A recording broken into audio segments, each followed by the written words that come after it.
여러분 안녕하세요. 정형외과 전문의 권유진입니다. 오늘은 손목에서 발생하는 월상골의 무혈성 괴사의 진단과 치료에 관해 알아보도록 하겠습니다.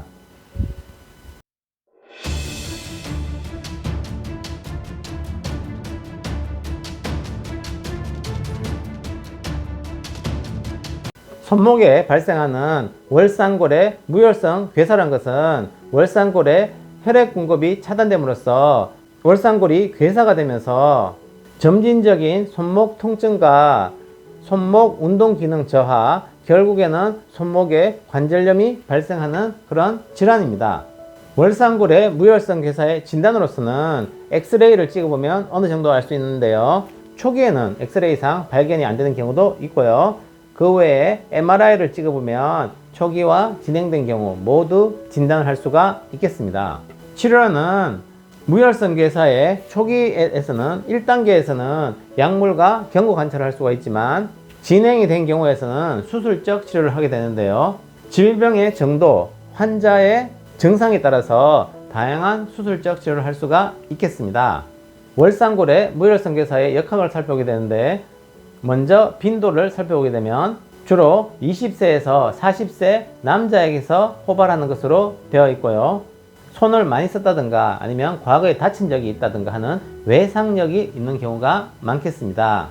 월상골의 무혈성 괴사의 원인으로서는 하나의 원인에 의해서 발생하는 것은 아니고 여러 가지 복합적인 원인에 의해서 발생하는 것으로 되어 있는데요. 첫 번째로 척골 음성 변이가 있습니다. 손목에서는 큰 뼈를 요골이라 그러고 새끼손가락 쪽에 작은 뼈를 척골이라 그럽니다. 요골의 가장 낮은 부분과 척골의 높이가 같은 게 정상입니다. 근데 사람에 따라서 이 길이가 더 긴 경우를 척골 양성변이라 그러고 요골과 같은 것을 뉴트럴이라 그러고 이것을 요골보다 더 낮은 것을 척골 음성변이라 하는데 척골이 관절보다 더 짧은 경우에는 이 척골이 관절을 받쳐줄 수가 없기 때문에 요골의 가장 낮은 부분만 월상골의 압박력이 더 증가하기 때문에 월상골의 무혈성 괴사의 원인이라고 알려져 있습니다.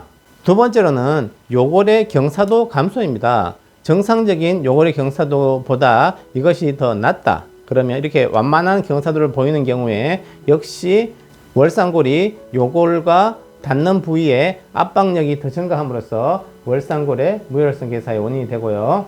그리고 반복적인 외상이 있습니다. 손을 많이 사용하다가 계속 부딪힌다든가 이런 것 때문에 충격에 의해서 월상골의 무혈성 괴사의 원인이 될 수가 있고요. 네 번째로는 월상골의 혈액 공급 형태에 따라서 무혈성 괴사의 원인이 될 수가 있는데요. 동맥의 공급 형태 혹은 정맥의 환류의 형태에 따라서 혈액순환이 잘 되지 않는 그런 혈관을 가지신 분들에게서 무혈성 괴사가 많이 발생한 것으로 되어 있습니다.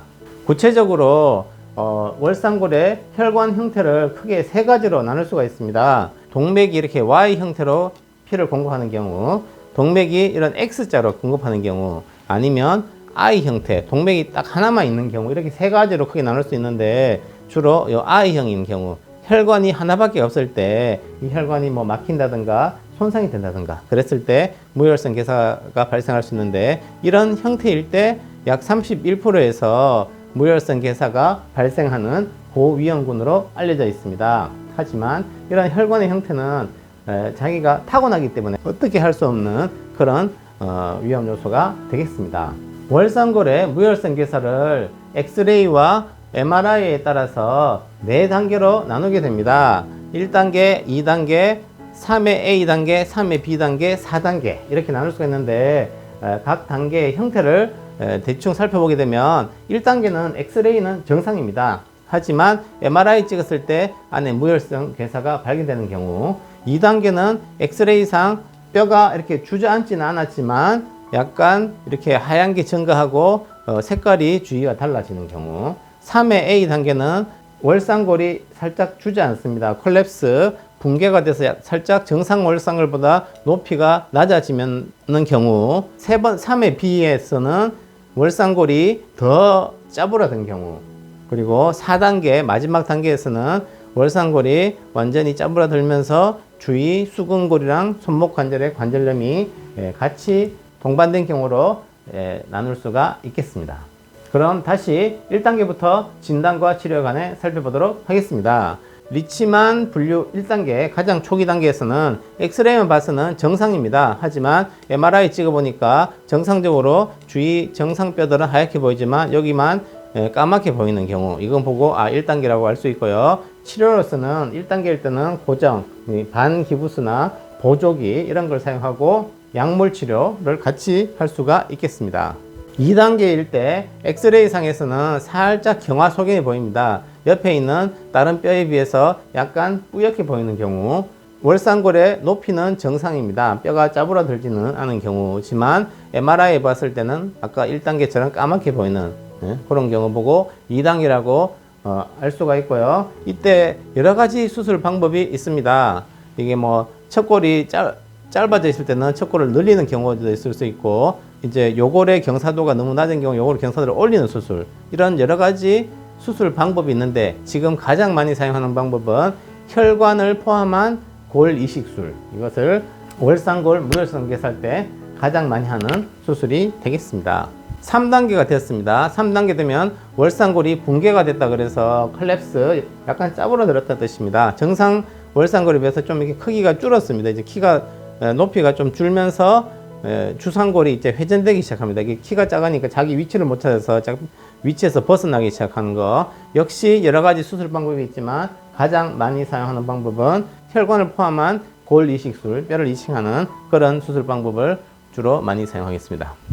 이제 3회 B단계입니다. 3단계에서 더 진행해서 월상골이 컬랩스, 붕괴가 더 심해지면서 회전이 이렇게 돌아가는 경우, 이런 경우에서는 혈관을 포함한 골 이식술을 할 수가 없고 골 유합술을 해야 됩니다. 골 유합술은 주위에 있는 수근골들을 같이 유합을, 뼈를 굳혀 가지고 이게 더 이상 돌아가지 않고 통증을 좀 줄여주고 운동 기능을 좀 좋게 하는 그런 방법이고, 아니면 요 전체 이렇게 프록시멀로 카펙토미에서 근위 수근골들을 다 제거하는 이런 좀 큰 수술을 할 수도 있겠습니다. 4단계는 이제 가장 많이 진행한 단계인데, 월상골이 완전히 짜부러들면서 주위에 있는 수근골이랑 손목 관절에 외상성 관절염이 다 진행된 경우, 이럴 때는 관절 유합술, 손목을 그냥 굳혀버리거나 뭐 손목 인공관절 치환술 이런 것도 할 수도 있는데, 손목 인공관절 치환술은 결과가 좋지 않기 때문에 거의 시행하고 있지는 않습니다. 지금까지 시청해 주셔서 감사드립니다. 다음에도 더 좋은 영상으로 여러분들께 인사드리겠습니다.